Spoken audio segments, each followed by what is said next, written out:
7 de dezembro completam-se 50 anos do ataque japonês a Pearl Harbor, que levou os Estados Unidos a entrarem na Segunda Guerra Mundial. Paulo Henrique Amorim mostra que, no fundo, a Guerra do Pacífico ainda não acabou.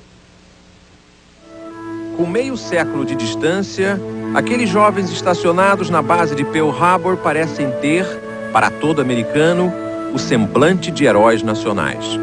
O tempo deixou marcas, mas não apagou o sentimento de que eles souberam transformar um ato de traição na chama que animou a vitória. A América derrotou o Japão, mas nunca vai esquecer Pearl Harbor.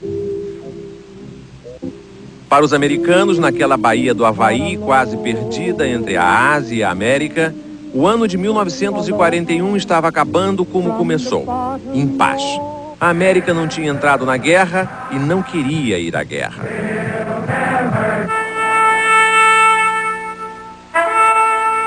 Mas do outro lado do Oceano Pacífico, o Japão se organizava para a guerra. O país inteiro se inclinava diante de uma força maior: crescer para fora do Japão. E para o imperador Hirohito, aquele sonho era a encarnação do seu império. Só os Estados Unidos tinham o poder de conter o Japão, o poder, mas não a vontade. O comandante-em-chefe da Força Naval Conjunta do Império Japonês, o almirante Yamamoto, sempre achou que a guerra com os Estados Unidos era inevitável. Ele tinha estudado na América, conhecia a América e sabia que a América não ia assistir, imóvel, à própria derrota. Para o general Norman Schwarzkopf, o herói da Guerra do Golfo, Yamamoto sabia que jamais ganharia a guerra. Ele tinha recebido uma tarefa do governo e ia cumpri-la da melhor maneira. Mas Pearl Harbor seria apenas uma forma de retardar a derrota do Japão na Segunda Guerra Mundial. A América, na verdade, não acreditava num ataque japonês, muito menos a Pearl Harbor, que ficava muito longe do Japão, era quase inacessível e parecia muito bem defendida. Até que chegou ao consulado do Japão, em Honolulu, no Havaí, um jovem diplomata que se dizia chamar Morimura e era, na verdade, o terceiro secretário Yoshikawa. Era um espião. Há poucos dias ele foi localizado num asilo no Japão, cego, doente e esquecido. E ele diz: não fiz por dinheiro nem por poder. Fiz pelo Japão e me orgulho disso. Morimura tinha recebido num pedaço de papel de arroz uma pergunta por escrito: quando há mais navios de guerra fundeados na Baía de Pearl? Em novembro de 41 ele respondeu: aos domingos. O almirante Yamamoto recebeu a mensagem e decidiu: se o inimigo deixa a porta aberta, temos que entrar rápido. Schwarzkopf lembra que na guerra quem ataca tem sempre uma vantagem estratégica. Ele sabe quando e onde vai atacar. Yamamoto gostava de jogar a dinheiro. Ele sabia que metade de seus homens podia não voltar de Pearl Harbor. Mas ele resolveu apostar e ganhou. 50 anos atrás, por algum tempo, o Japão ganhou da América.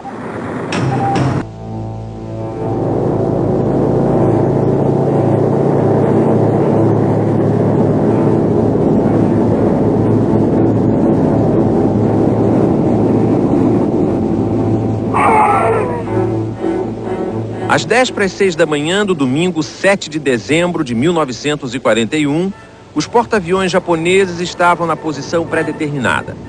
Ia começar a Operação Z, mas os ventos fortes e a chuva atrasaram os planos. Só às 6:10 os lendários aviões de combate Zero começam a decolar. São ondas sucessivas de bombardeiros que partem rumo ao Havaí. Às 7:15 da manhã inicia-se uma nova onda. Em 1h30, lembra Schwarzkopf, o homem que concebeu a decisiva campanha aérea contra o Iraque, Yamamoto lançou ao mar 350 aviões. Foi a mais rápida ofensiva aérea da história militar. Em Pearl Harbor, todas as estações de rádio ainda estavam fora do ar, menos a KGMB, com um programa de músicas românticas, pois os japoneses usaram o sinal dela para se orientar em direção ao alvo. Naquela manhã, a base de Pearl estava usando, ainda de forma experimental, uma nova engenhoca, o radar. O operador de plantão viu a tela cheia de pontos negros. Pensou que era um defeito, ele ainda não estava acostumado com a máquina. Mas ligou para o chefe. O chefe não deu importância. Devia ser uma esquadrilha americana a oeste, vindo dos Estados Unidos. 1 hora depois da decolagem, a leste, os aviões japoneses receberam a ordem de atacar. O inimigo tinha sido apanhado de surpresa. Tora, tora, tora.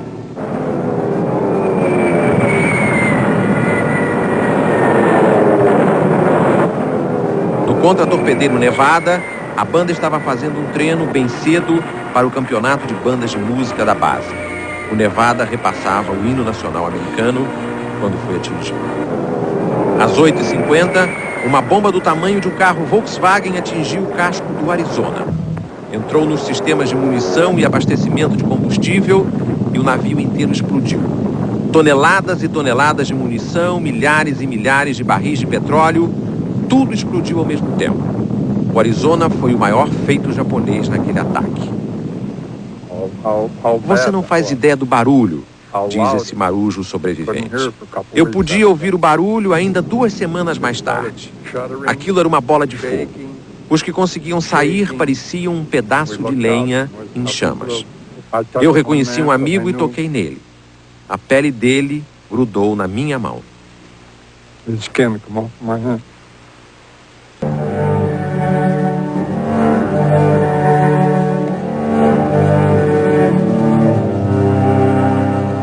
2.403 mortos, 1.178 feridos, 8 navios afundados, 10 navios destruídos e 160 aviões destruídos. Esse foi o balanço de Pearl Harbor. Tudo isso sem que os Estados Unidos estivessem em guerra. Os jornais davam edições extra. Traição japonesa. No domingo à noite, as rádios ousaram interromper a transmissão do jogo de futebol americano do Giants, de Nova York, contra um time de Washington. Pearl Harbor, que ninguém sabia onde ficava, tinha sido atacada. Naquela noite mesmo, o presidente Franklin Roosevelt foi ao Congresso dizer que aquela data será sempre lembrada como uma infâmia. Os Estados Unidos foram obrigados a entrar na guerra. Jogaram bombas atômicas em Hiroshima e Nagasaki. E no dia 2 de setembro de 1945, os japoneses assinaram a rendição a bordo do coraçado Missouri, ancorado na Baía de Tóquio, diante do general Douglas MacArthur. Agora, ao se lembrar de Pearl Harbor, os americanos parece que estão sofrendo muito. Cada americano parece ver em cada japonês um almirante Yamamoto, eficiente, mas traiçoeiro. Essa guerra ainda não terminou. A date which will live in infamy.